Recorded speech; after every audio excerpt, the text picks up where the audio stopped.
warahmatullahi wabarakatuh. Kami dari kelompok 4 yang mana anggota kami saya sendiri Pera Anggara, Reza Aryani, Amrul Azim, Nurani Putri, Julianti. Di sini kami akan melakukan percobaan pembiasan cahaya di mana alat-alatnya itu yang pertama ada lampu senter, celah cahaya,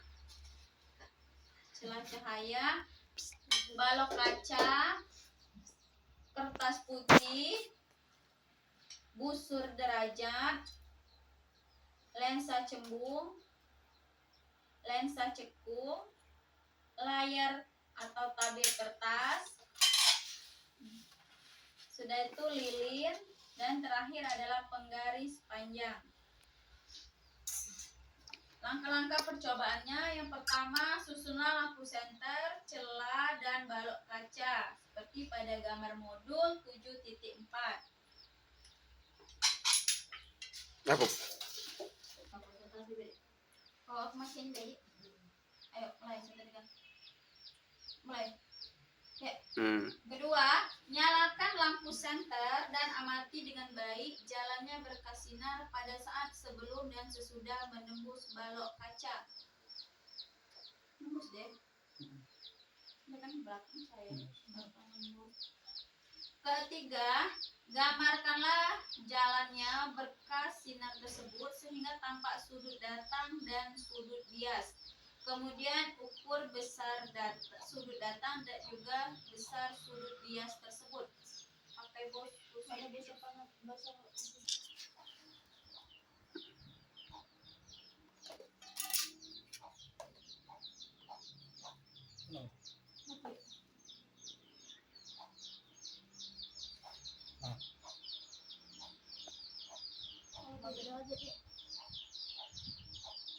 Apa nak ini kena? Iya nggak teman antar. Kalau pele itu sampai itu sampai yang lain jelas gitu. Biasnya. Mana teka? Isi kak. 60. Ada. 90 menit. 3.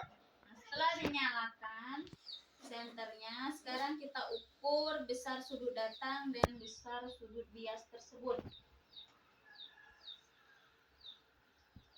Setelah diukur, sudut datangnya itu ternyata 180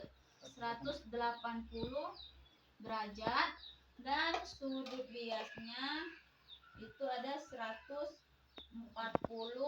derajat. Ternyata sudut datang itu lebih besar dibandingkan sudut biasnya. Selanjutnya yang keempat, pergunakan lensa cembung untuk mengamati sebuah huruf pada buku dengan jarak yang relatif antara lensa dan huruf. Cembung ya?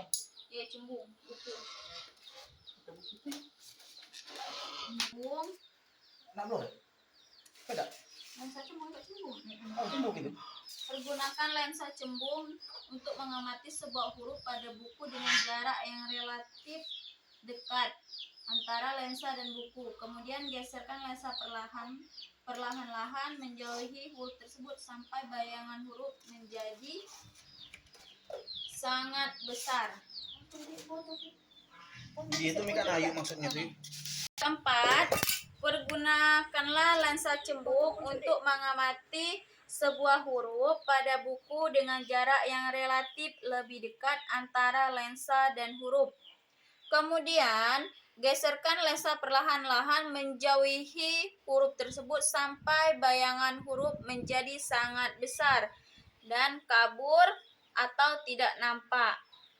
Berarti salah. Pada buku dengan jarak yang relatif dekat antara lensa dan huruf. Kemudian geser lensa perlahan-lahan menjauhi huruf tersebut sampai bayangan huruf menjadi sangat besar dan kabur atau tidak tampak. Ukur jarak huruf ke lensa pada saat tersebut dan catat bagaimana sifat-sifat bayang yang terbentuk oleh lensa cembung tersebut. Yuk, video.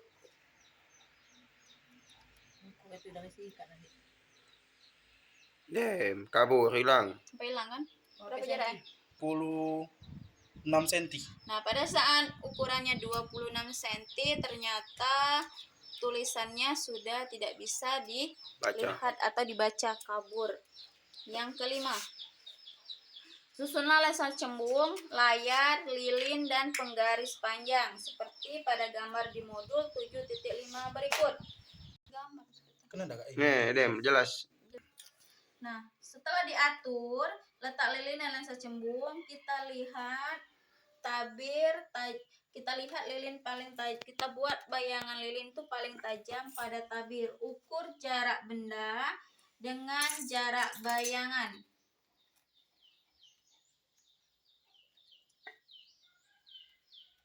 12 cm. 12 cm jarak bayangan. 10 cm. Kalau jarak bendanya itu ada 10 cm, 12 cm. 12 cm, sedangkan jarak bayangannya itu ada 10 cm. Yang selanjutnya, pergunakan sebuah lensa cekung untuk mengamati huruf pada buku Anda dengan jarak yang relatif dekat. Kemudian geserkan lensa secara perlahan-lahan menjauhi huruf tersebut. Nah, lensa cekung itu cembung. Oh, semakin jauh dia semakin kecil tulisannya, semakin klamur. Nah,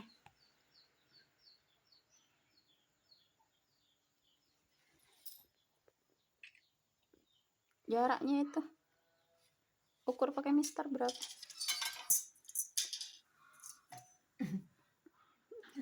Biasa be. Masih jelas. Masih jelas. Pojok lagi dikit. Stop. Nah, sekarang Berapa? di 30 cm. 30 cm. cm. Nah, pada saat lensa cekungnya kita jauhi dari tulisan buku itu jarak 30 cm.